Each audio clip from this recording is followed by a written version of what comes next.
And welcome to Tell Me Your Story. New paradigms for a new world. We're giving you choices and knowledge of those choices to help make your dreams come true.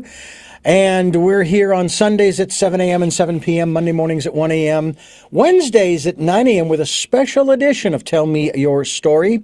And we are streaming live at those times at richarddugan.com.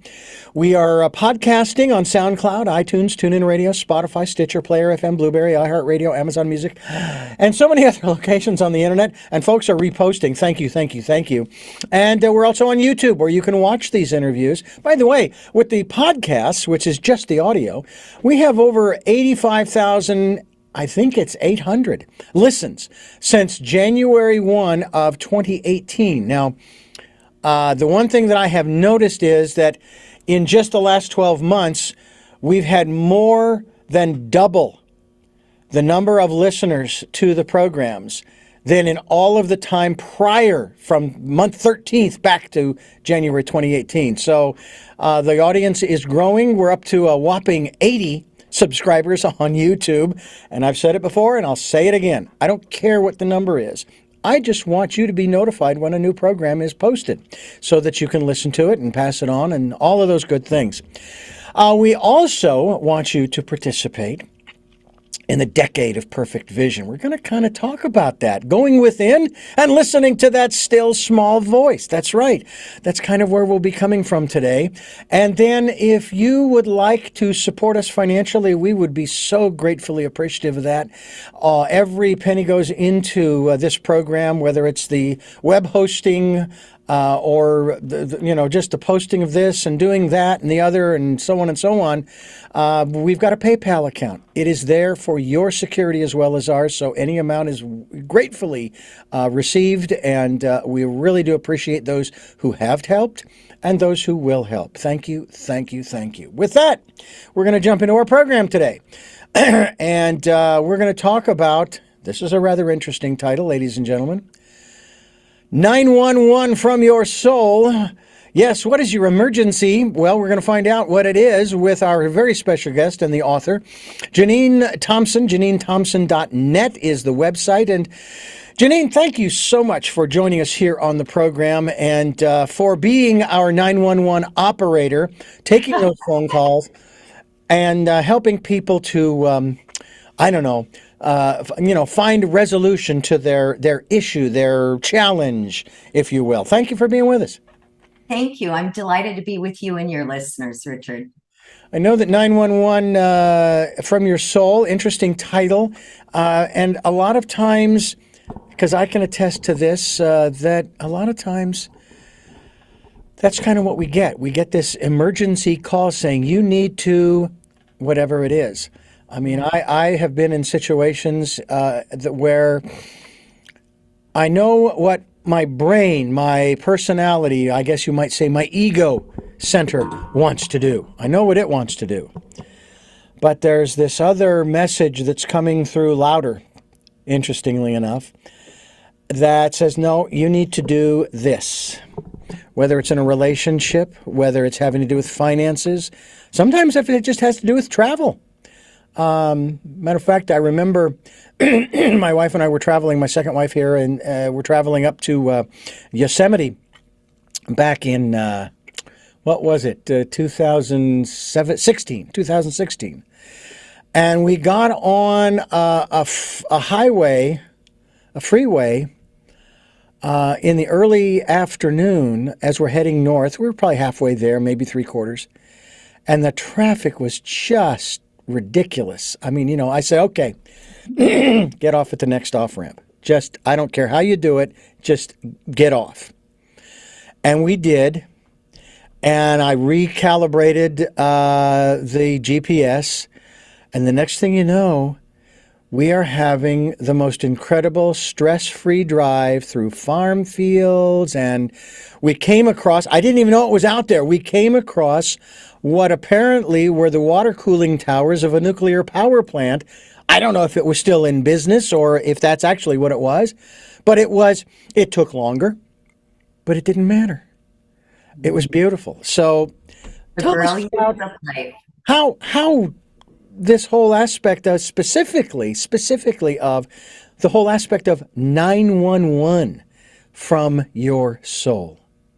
Sure. So maybe we could start out first with how I define a 911. Please. So I view a 911 as one of the greatest invitations in your life, but it's masquerading in the details of persistent yearning or restlessness that something's off or missing, challenge, or crisis.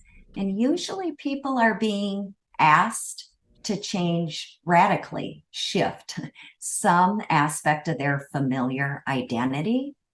And the distinction with the 911 is that there's this magnetic pull inward, and you are invited to reconnect and remember parts of yourself that you've lost sight of along the way, or perhaps that you never even knew existed. Oh. And at the core of a 911 is the search for what is sacred. What is sacred within you, around you, and beyond you? Could we change out the word sacred? I mean, that's a great word. Don't get me wrong. Maybe change that out also for what is holy. You sure can. I mean, what is holy? And I don't know why but it just kind of came to mind. It's like, okay, sacred I like, but holy, precious, and so on and so forth. I was just going to say it will be so individualized. So for all the listeners, they're going to have their word. Is it sacred? Is it holy? Is it precious? But at the end of the day, there's this inward journey where you're called back to your inner genius or your soulful self. And you got to decide in your health or your relationships or finance, whatever it might be, how you're going to reset your life so you can actually live a greater possibility of who you came here to be. You know, it's interesting because where we live right now, which is here in Santa Barbara, there is a Highway 154, Old San Marcos Pass. We live at the top, at the summit, on a piece of property that we rent. Now, we don't rent the entire 10 acres per se. Obviously, we have access to it all, but this little cottage on maybe an acre and a half, 2 acres in terms of the immediate surroundings. And the property is going up for sale. And we're sitting here thinking, well, we've been here 16 years. We love it up here. And we'd like to buy it because we want to turn it into an animal sanctuary, a rescue center. There's a building, there's a Quonset hut that could be converted into a sort of a veterinary center. There are garages that could be converted into stalls for horses or other livestock. I mean, there's just plenty of room for a lot of this kind of thing. There's certainly a lot of work to create that, but I'm just sitting here thinking, boy, if I could get a hold of a nonprofit that would be interested in buying this property. There's actually a selfish motive involved. I don't want to move. Yes. I don't want to move.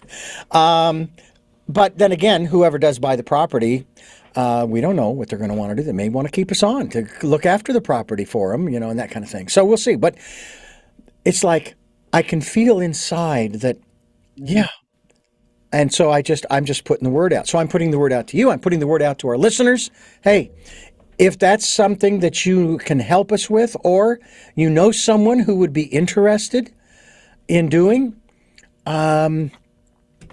you can touch base with me by sending an email to TMYS, tell me your story, TMYS at richarddugan.com. But it's like that little voice inside. It's like that, and it's not even, I'm going to say it's not even a voice sometimes when I think about this. It's more, not so much of an emotional feeling, but a feeling, yeah, this is, whether it happens or not, this is what you want to focus on. Okay, Yeah. putting the energies into, let's try to secure this space up here. Yeah. I think sometimes, Richard, we just have these knowings and we can't We might not have the facts, we might not have all the information, but there is this knowing radiating inside of our beings that I need to explore this. We need to explore staying here, whether it's helping the animals or through a nonprofit or however the wisdom of life may present itself. It's a listening to that whisper that this is special to us and we need to explore it. JanineThompson.net is the website, and it's 911 from your soul. Stillness, the often underestimated vital practice for self-discovery and relationships. The question I have for you folks is, do you feel like you've lost yourself or your way amid the constant flow of information and busyness of modern life? And do you have a nagging feeling that something isn't quite right, is missing or disconnected? Or do you sense or know, maybe you know, that some aspect of your life, your relationships, your jobs, your finances, your health is no longer fulfilling, off course, or dissolving? Well, stay tuned, because we're going to continue talking with our very special guest, Janine Thompson, here on Tell Me Your Story. I'm Richard Dugan, your host, and it's great to have our very special guest who has written a book called 911 from Your Soul. Pick it up, pick it up, pick it up, and listen, listen, listen. I think one of the things, Janine Thompson, that I remember back in 1980, I want to say, I went through a program called LifeSpring. It's an outgrowth of EST. I remember in one of the exercises, they gave us this big, long, rectangular piece of construction paper and a Sharpie, a black Sharpie. And they said, we want you to write down a significant something.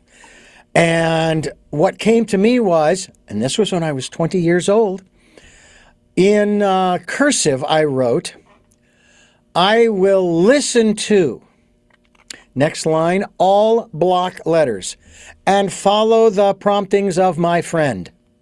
That's what I call my still small voice. Yeah, I love it. And I used to say rather seriously, but I say more now facetiously, because I don't want people to get all bent out of shape over this. If you're going to listen, but you're not going to follow the promptings, then why listen? Mm-hmm. I mean, it's a legitimate question. You know what you know what you hear, you know what you feel, you know the message you're getting. Would you say that the 911 from your soul is more exclusively for you personally and not, oh, Janine, God just told me to tell you? I heard that all 15 years that I worked for a Christian radio station back in the 80s and 90s. God told me to tell you. It's like, wait a minute. I've got a phone line. God can call me collect. I will accept the charges. I don't need you. Now, I don't know about you, Janine. I've gone to mediums and psychics and intuitives and so forth. But I've gotten to the point now where I say, if I do go there, it's more to confirm what I already know. Just sort of a little outside oomph, a little push there. Yeah. I don't go there. I don't go to them anymore, because I've gotten to the point now where it isn't even a question of trusting. It's just, okay, there's the voice. Okay.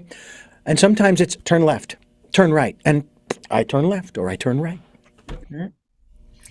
So listen, I think we're all having to unlearn some paradigms we grew up with. We've been spoon-fed from birth that the answers lie outside of us. Go to an expert, go to a guru. Some religions, the answers or the wisdom is in the sky. It's beyond you. And I'm a beauty of the and girl. Although I value best practices and going to different healers and readers and whatever it might be, and I connect with my higher power, I have deeply come to believe that vast intelligence, that wisdom, that creativity, it's all within us. It's not somewhere beyond us, inaccessible. We got to beg for it. We actually just need to still and focus our busy brain, those 70,000 thoughts that we have a day, or our propensity to focus on the outside world, and come back to the inner core of our being, Mm. where our heart's intelligence will reveal the will of our soul. Mm. I've got a question for you. Now, only people who have seen you or been to your website, maybe you've got some YouTube videos and so forth, might have seen this. Some probably not. But I'm going to ask this question in regards to you have a very vibrant lipstick. What color is it? Yes, it's my signature. It's fuchsia. That's fuchsia. Okay. I've never been great at identifying colors. I'm not colorblind, but it's just there are so many different shades and hues and this and that. And then there are so many different names for those different shades and hues. Like periwinkle. Oh, no, that looks more purple. No, it's Yeah. periwinkle. Okay, fine. What made you choose that color as your signature color? Well, it's part of my energetic signature. So I'm also a Reiki master. I believe we all have predominant auras. Fuchsias and violet are two of my predominant signature colors. So that's part of it. Another is I just like it. I just like it. Well, I know that my Vedic astrologer has told me that there are certain colors, not lipstick, but colors that I should wear.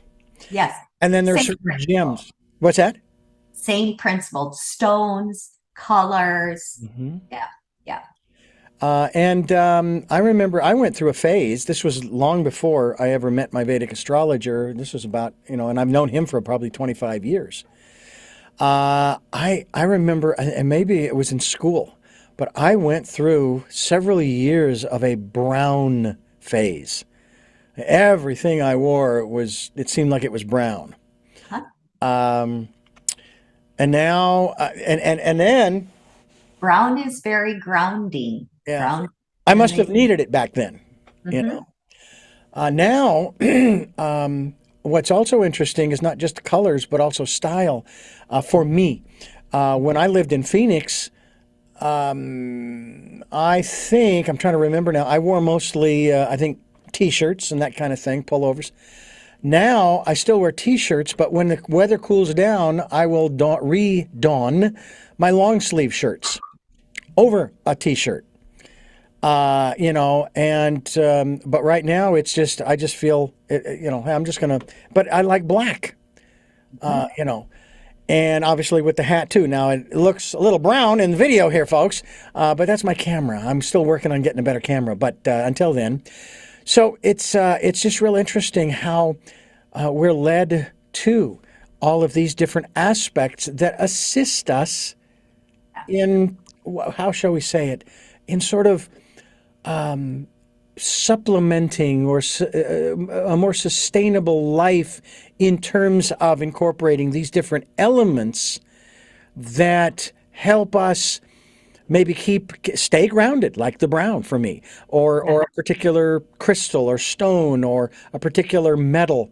I wear what is called a kavach that I have from my Vedic astrologer, and it has encoded on it, etched into it, and it's a piece of, I think it is a piece of silver, etched into it, all of the information regarding my chart. Nice. So I'm also a Reiki master.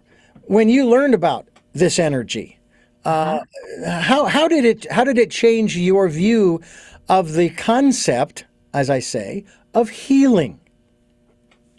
It turned my world upside down. So in the best possible way. But for the first decade of my professional career, I was an evidence-based psychotherapist.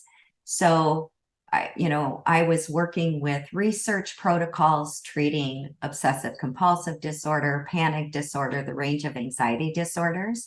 So any such talk at the time of energy or invisible intelligence within us, quantum information, I simply considered woo-woo and I dismissed it. And then I was a Fortune 50 executive. And again, we were quite external focused, best practices, leading edge. So I studied all of that. I'm a nerd. I'm an avid reader and studier and explorer.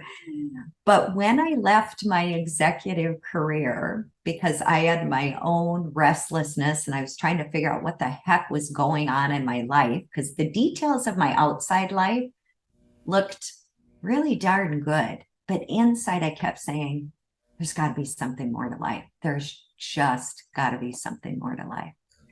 And that period of being in the unknown, where I had lost my familiar identity, I had no plan, no clue, set me on a search and led me to a yoga studio where I became a registered yoga teacher.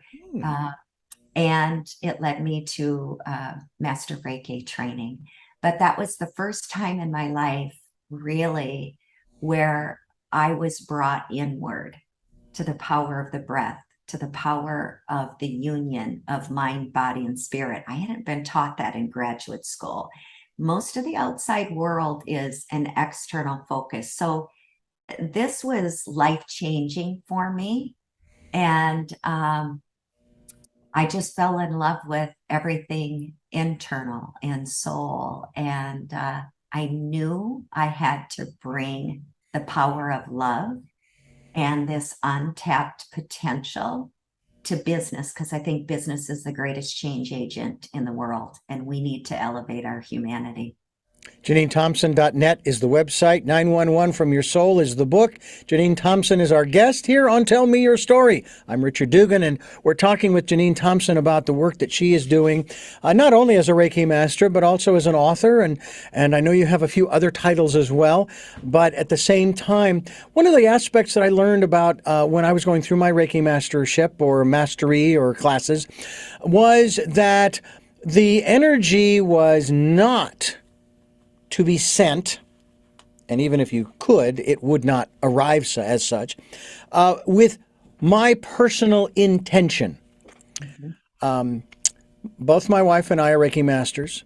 When we lived in Phoenix, my father's brother was diagnosed with cancer.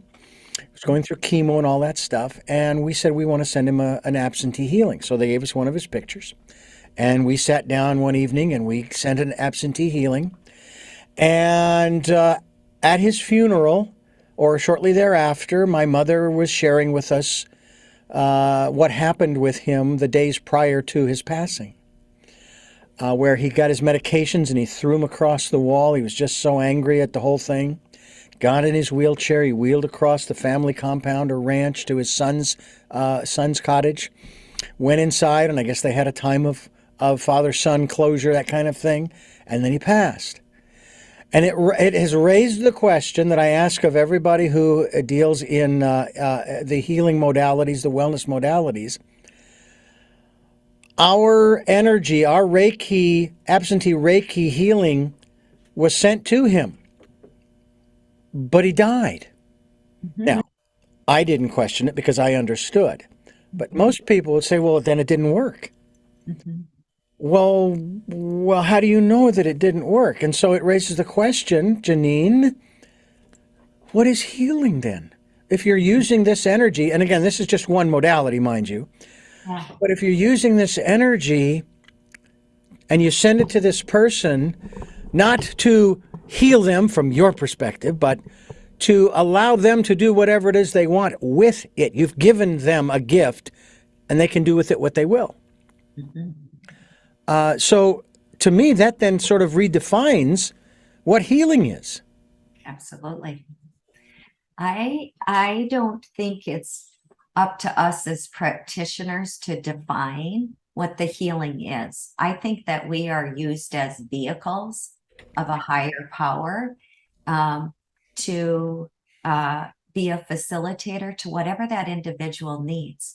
So maybe he got the greatest healing in he needed to let go and reconcile some of that anger. Maybe that was the healing that was intended. Maybe there was a level of peace and comfort he experienced beyond what was visible to us as the human eye.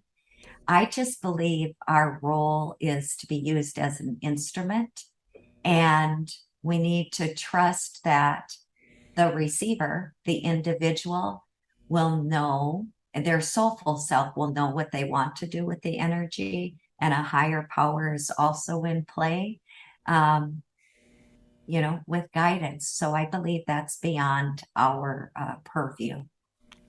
Well, I know that anytime I hear about a such particular situation, for example, my sister, who she Yeah. had all kinds of issues throughout her entire life, starting out, and I say this almost chuckling to myself. My sister had asthma as a kid growing up, as a lot of kids did. What instrument do you think she took up in school? Well, it wasn't the violin. Yeah. It was the A French horn. saxophone. I was just going The to say French something horn. that requires a lot of, yeah. Yeah, and I thought, wait a minute, who does that? You have trouble breathing and you're taking on a brass wind instrument? Come on. But anyway, she was great at it.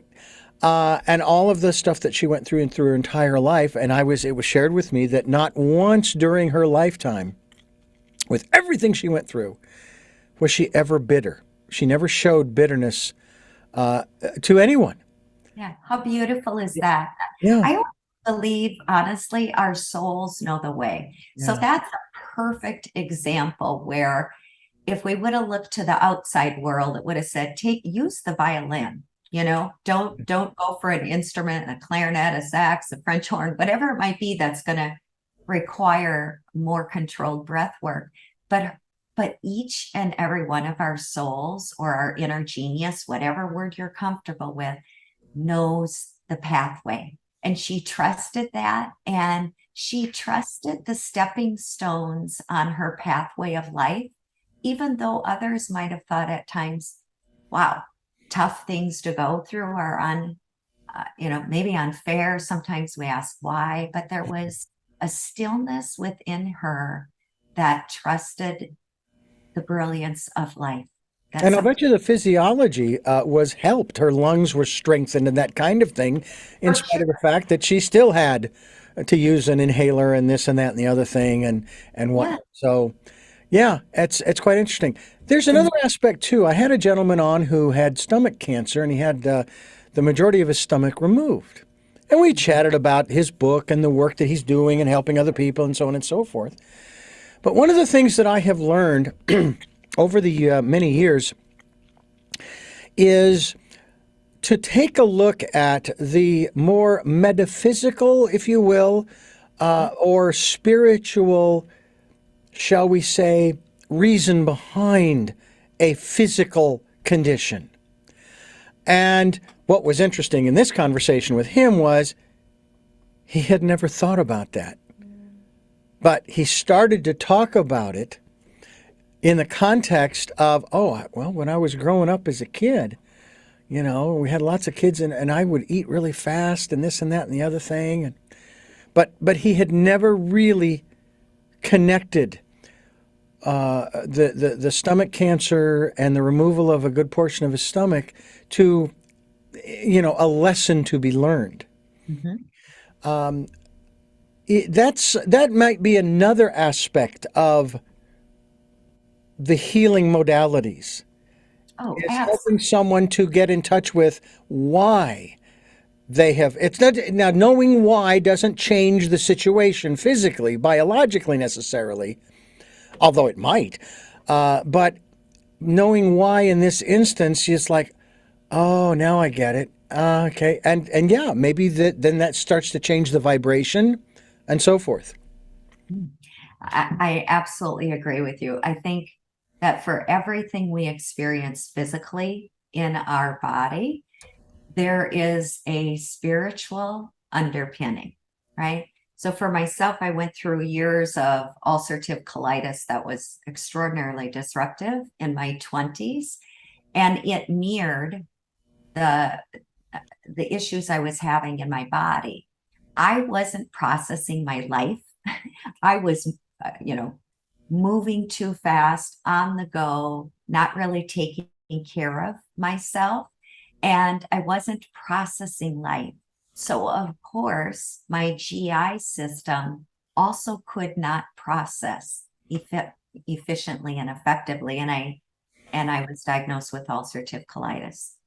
When I learned how to listen to my body and listen to the internal wisdom and address the spiritual issues, the ulcerative colitis has been resolved for, gosh, decade and a half almost. Yeah. Now, I want to be cautious because sometimes, like, life is nuanced. In general, I think if we have tight shoulders in our physiology, it means we feel like we're carrying too much burden on our own. Like there is a corresponding physical presentation for Mhm. spiritual underpinnings. At the same time, I think sometimes people just get surprised, and perhaps that was part of their life path this time around in Earth School. So Well, life's greatest invitation for growth often masquerades as unease, as as you were just talking about, yearning or challenges, and quietly or loudly, the invitation can lead to a 911 from your soul. Title of her book, Janine Thompson's book, is 911 from your soul, that will ask or force you to make a radical shift. As transformational coach Jeanine Thompson, our guest here on the program, a formal clinical psychotherapist. Oh, I love having psychotherapists on the program because I get free therapy. And highly successful Fortune 50 executive, explains in her new book, 911 from Your Soul.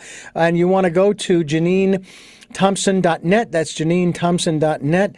And we are going to continue here on this program. We call it Tell Me Your Story. I'm Richard Dugan, your host, and it's really a pleasure to have Janine Thompson with us. Can you really do nothing? Can that really help you to discover your truth? And I guess that's what we've been talking about, especially in the first part of the program, about this aspect of stillness. I had an experience just last night, as of our conversation. We were sitting out on the porch, and I never said anything to her, but my wife just kept talking. And we're sitting out on the porch looking out at the trees, and there were some deer. There were a couple of bucks and a female. I don't know if she was giving birth or what she was doing, and some young deer. And they were just out there on the area in front of us. And we're sitting up on the porch. It's a raised porch, screened in. And I'm just trying to take in the scenery, and not that there were any real sounds from them, but nonetheless. And she just kept talking and talking and talking.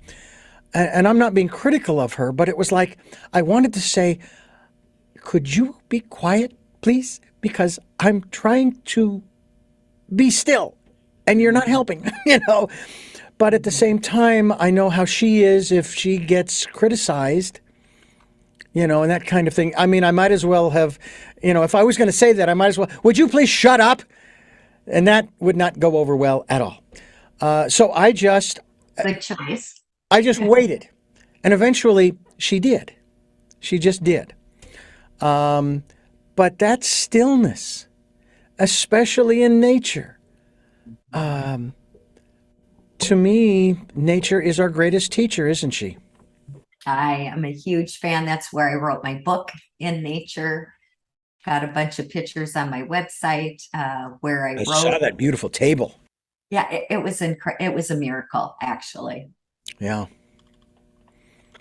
So tell us about your, shall we call it, your process in terms of writing, because I would venture that you've got more books, more stories to tell us, to learn from, and to glean from, to help us to make it through our day-to-day lives.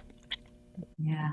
So my process of writing really does take place in a forest. And it started out with a prayer. I had prayed for a writing retreat, and I thought I would go to the mountains, go to the ocean. I wasn't sure where it was on the West Coast. And one day I was with a neighbor who I had never walked with before or since. And she took me a block from my house.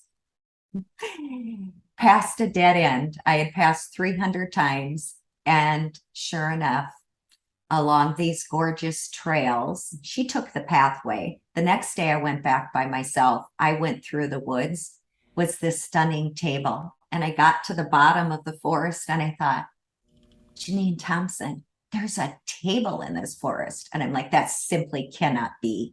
There aren't tables in forests. And sure enough, I walked up the hill and there it was. So every day I packed up my chairs and I communed with the wisdom of nature, the wind, the land, the creatures, the trees.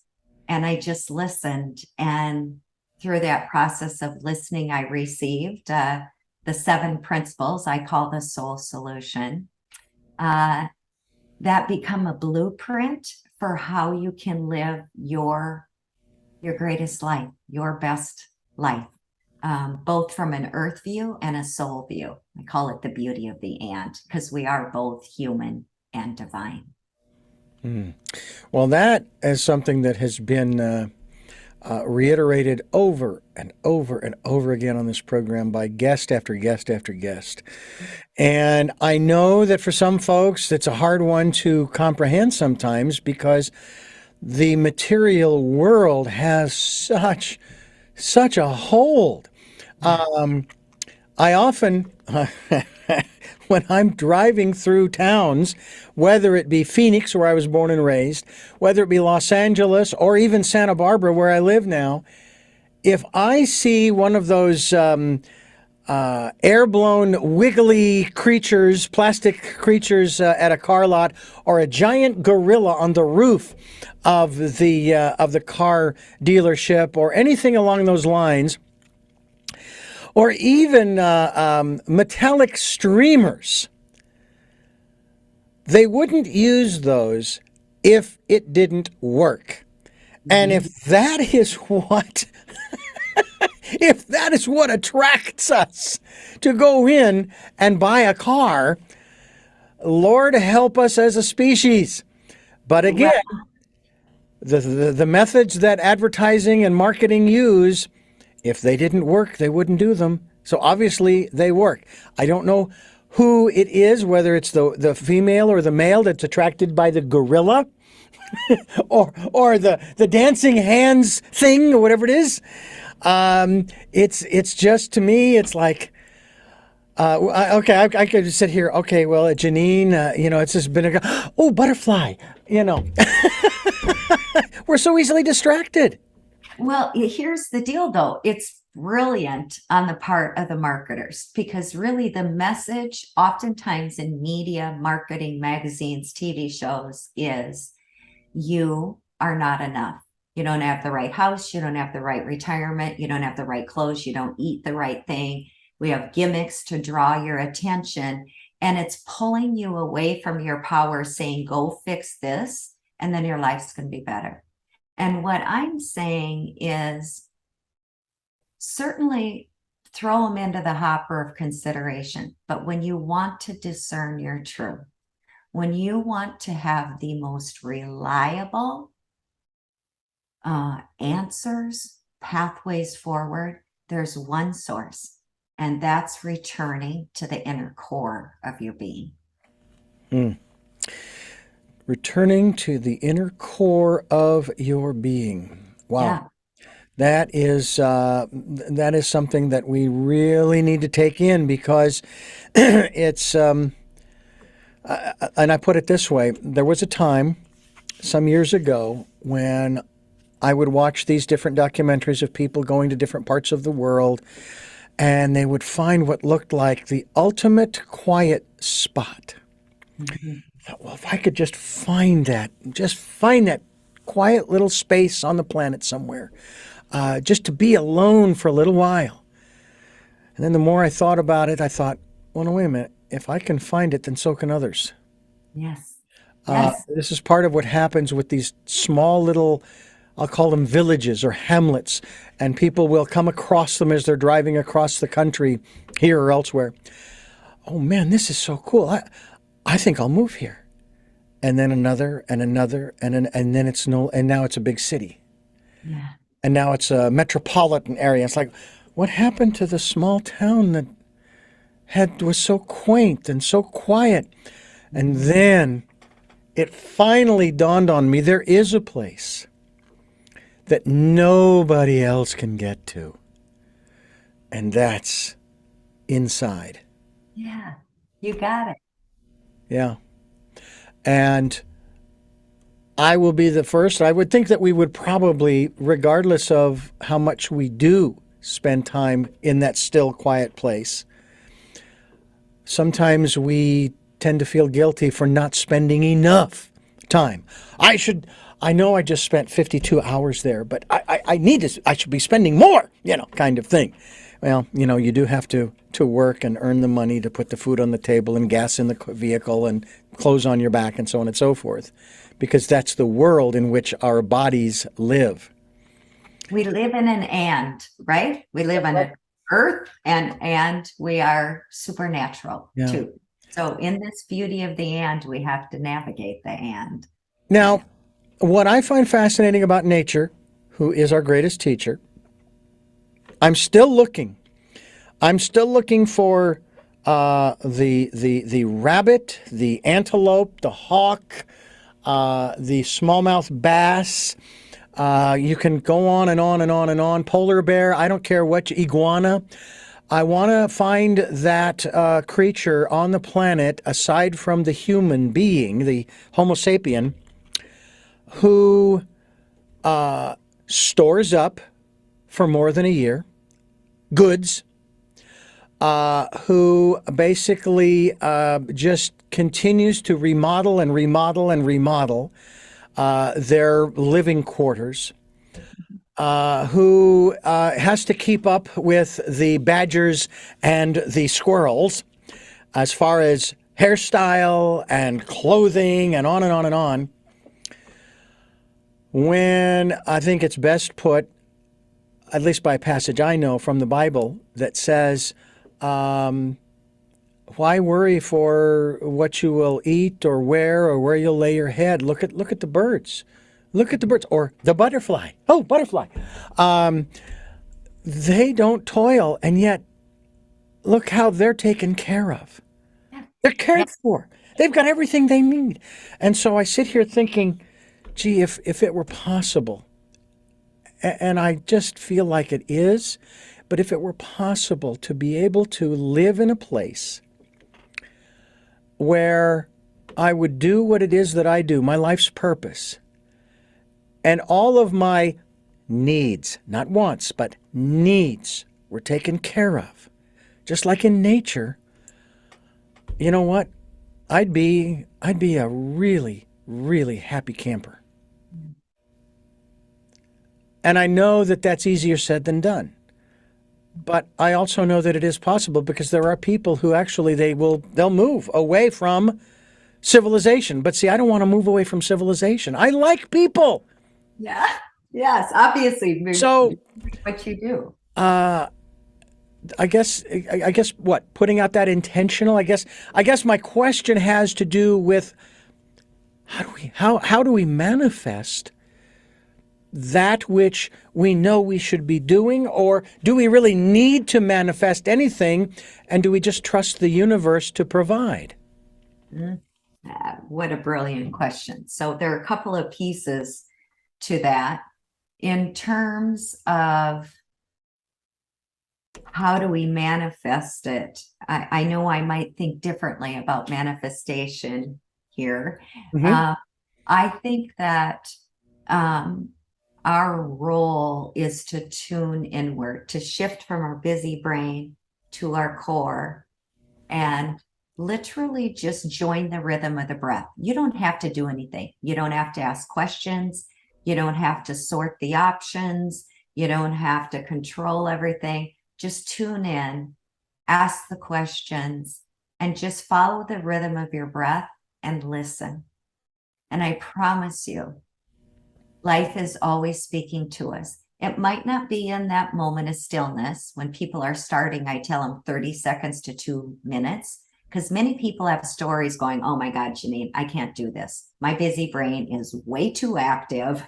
I'm too type A. So, I can't do this, or I don't want to be with myself in quiet because maybe I don't like who I'm being right now. So there's all sorts of reasons to avoid it. But the job of doing nothing right now is simply feel the breath. We're disembodied. Leave your busy brain, come back inside, just feel the breath enlivening your body and listen. And some point during that day, the next day, whenever it is to bubble up, you are going to have that same knowing you spoke with about earlier in the show. It's like, got it. Now I know what to do. And in terms of being taken care of, I think nature I agree with you. It's a phenomenal teacher.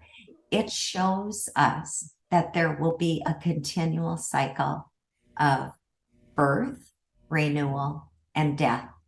Mm-hmm. that we can trust the flow of the seasons. It's there to be instructive. We're going to have times of drought and times of great harvest.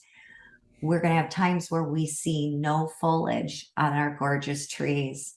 And yet, the entelechy in nature reproduces itself. Well, we have an entelechy too. So an entelechy means your realization of potential. So it's the entelechy of a caterpillar to become a butterfly. It's the entelechy of an acorn seed to become an acorn tree. You too have an entelechy, and in our human mind, we don't know what that is. But as we tune inward more and more and more and walk through life, noticing what you notice, it's as simple as that. What do you notice? That's a wisdom bit for you.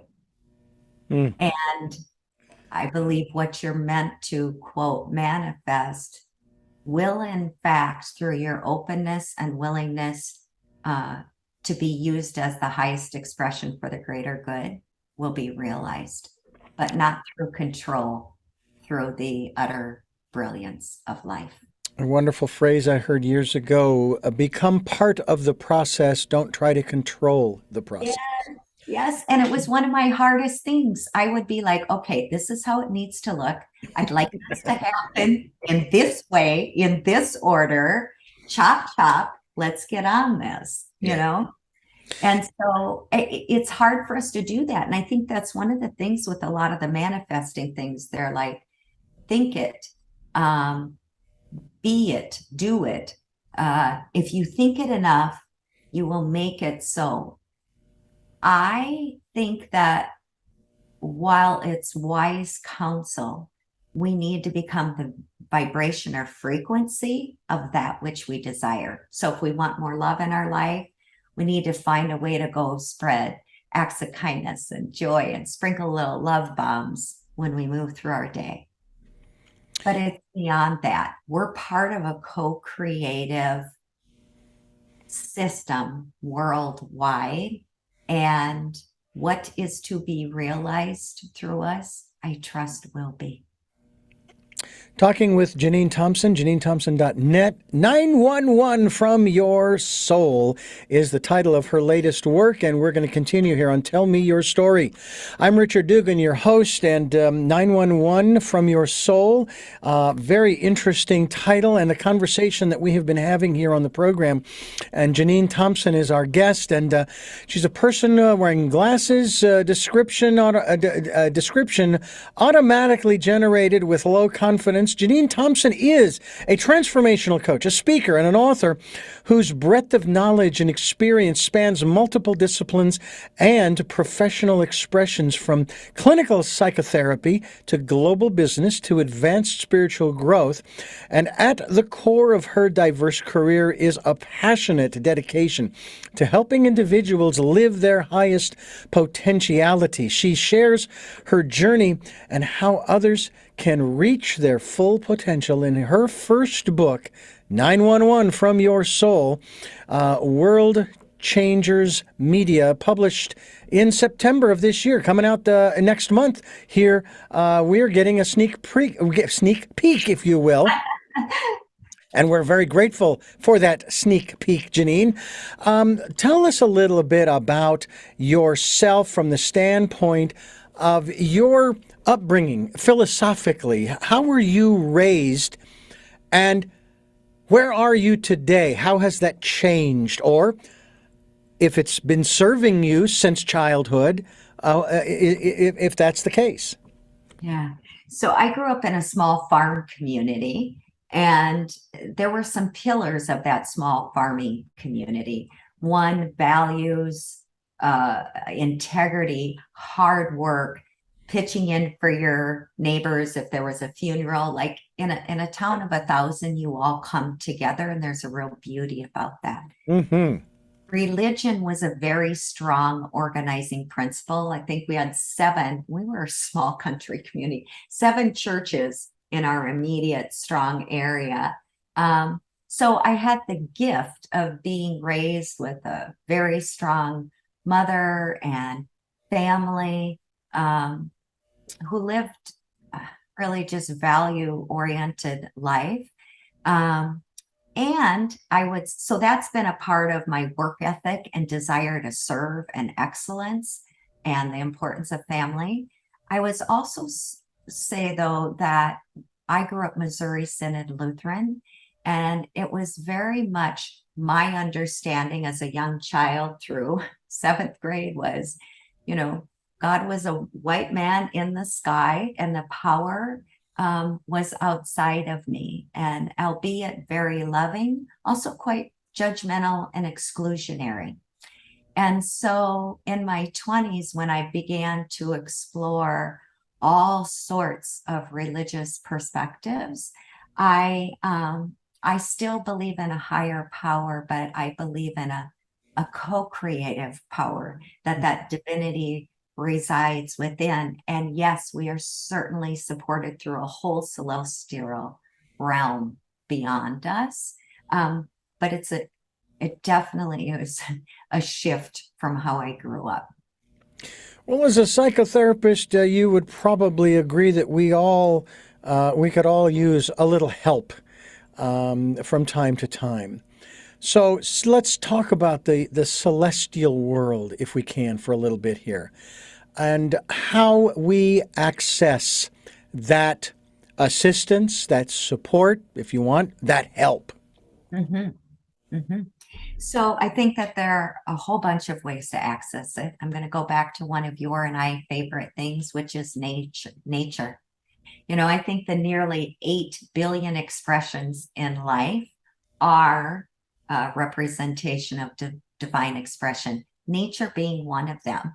I'll give you an example. One day I was preparing for a really tough client, and I went outside to my herb garden, and I wasn't excited about this session, and I usually am. Mm-hmm. And I looked down, and there was the clearest heart shape cutout on my basil plant. And I closed my eyes, and I said before, notice what you noticed. I'd noticed the heart shape. I closed my eyes, and I said, what does this mean? And I heard the strongest whisper inside that said, Janine, find the love. Find the love in this person. Find the love in this working relationship. And I tell you what, I went into that next session, and it was fundamentally different. So nature, it's interesting. We can go to nature with a question, and it will speak to us. Songs on the radio speak to us. Overheard conversations speak to us. Hopefully something in our rich dialogue today will go, I wonder. You can sit in prayer and say, hey, a little help here, please. There are just innumerable ways. I always say to my clients, test and explore. Mm-hmm. I won't know your pathway, but you will. Sometimes you read Rumi or sacred text that you might not even understand, but you get goosebumps and you're like, there's something here for me in this, So it's endless. It might be an animal, animal totems. You cross the street and you see a deer looking at you. Go type in deer animal. there's usually great messages about how it might send you on a pathway of exploration. So life speaks to us in innumerable ways. We just need to ask. Well, I say this half serious, half facetiously that, and we've heard the stories on the news about how the NSA has, been tapping into phone conversations and stuff. They're looking for key phrases, and so to those who are listening, first of all, let me say that I don't know about Janine, but I am flattered that you find these conversations of interest. But more importantly, I hope that you glean something that will help you in your daily life. Absolutely. Right. And thank you for opening up a space. This is a different conversation. It's not a conversation that I had in graduate school 30 years ago. It isn't a conversation I was having in business. We need to have these expanded conversations. We are so much more than any of us were ever taught we were. Oh my gosh, yes. Janine Thompson, JanineThompson.net, 911 from Your Soul is the book. This is Tell Me Your Story. I'm Richard Dugan, your host, and I have to say that, and I started using this phrase a few weeks or maybe a few months ago, and that is what a blessing it is to have you join us here on the program to share your perspectives, your ideas, your ideals, if you will, as well as obviously your book, your website, and the work that you're doing with us here on the program. I've often said it, probably more often than most people would care to hear, but needless to say that these programs are, for me, therapy, okay? Because I do talk about a lot about my own personal life. I have been for over 40 years. I mean, that's just me. And I've often said that if somebody has been listening to and jotting down all of the various aspects of my life that I've shared over the last 40 plus years, they would be able to write my unauthorized autobiography because I've shared so much in that regard. But what I want to know before we wrap things up here on the program is what you have on the horizon. I mean, obviously 911 from Your Soul is brand new. It's just coming out in the month of September 2022. But I'm sure there's got to be something else that you are being prompted to put down, shall we say, on paper. Absolutely. So listen, my intention with creating this offering was to ignite the light, that inner genius that already exists within everyone today, and help them place a bet on themselves after they've reconnected with the amazingness of who they really are. And many years ago, I used to do a lot of large scale speaking. I want to return to the stage so I can reach more people and speak about the power of soul, the power of love, and our ability not only to transform our life and touch loved ones or our immediate circle, but actually to assume a greater responsibility in healing and elevating our planet and humanity. Like, now is our time. I think we're having a global 911. So part of what I've got on the docket is I want to be able to speak. I appreciate opportunities like today. Maybe I don't care if it's one listener or several listeners that they walk away and they're like, maybe I do know my way. Maybe I am where I'm supposed to be. And they feel inspired and they feel alive again for another moment. And the book may continue to help nurture that. So speaking, I'm going to do some more writing. And I just, I want to be a part of creating the world, the heaven on earth that I know is possible. I know that it's possible too. I don't know what the probabilities are or what Vegas odds are on whether that will happen or not. And you know what? It doesn't matter. Because one of the things that I have concluded, and you obviously have as well, is that in spite of what we see and hear in this world, there is still the very distinct possibility that if enough of us, and Greg Braden, who's been on this program a number of times, has shared, that if we had a certain percentage, and it's a very small percentage of the population, out of the 8 billion, if we had a certain number of people who focused all of their attention and intention, we literally could change the world for the better for all, not just a select few, which is our goal here on Tell Me Your Story. I'm a huge Greg Braden fan. I totally believe that. Whether you look at the stats that say 2% or 7 or 8%, they're kind of all over the place. That's not very many people. We see that in huge meditations, what has shifted in lands and communities. We got this. Our bet is us. Our time is us. And I have every single confidence that we can do this together.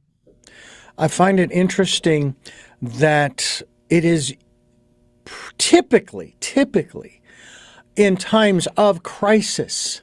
I mean, it's like we wait for the crisis to step out and put out a helping hand to those who are different than us. And I wish we wouldn't wait until crises. I wish that we would start now when things are actually pretty darn good. And it's one of the things that I say about, wanting to change the world for the better for all people. New paradigms for a new world is what it's all about, and looking for those new ways of living. And it's not to say that the life that we have right now is awful, icky, bad. We got to get out of here. No. There's always room for improvement. Now, that's on the physical, the material level, certainly. But I think that the only way that we're going to improve is if we, again, as you continually reiterate, we go within and we answer that 911 call from our soul. Yeah. Indeed. I'm Richard Dugan. This is Tell Me Your Story. We're talking today with Janine Thompson, and JanineThompson.net is the website, and we encourage you to go to her website and find out more about the work that she is doing. 911 from Your Soul is the book that she has just released, or actually will be released in September. So we certainly hope that you will get a copy of it through all of the usual outlets, Amazon and all the other good places. And we certainly hope that you'll tell folks about the work that she is doing as well. Janine, on this program, we ask 3 final questions. Now, you may have answered these 3 questions in the context of our interview, but I like to ask them directly. Something tells me that there's a book that will come out of these 3 questions.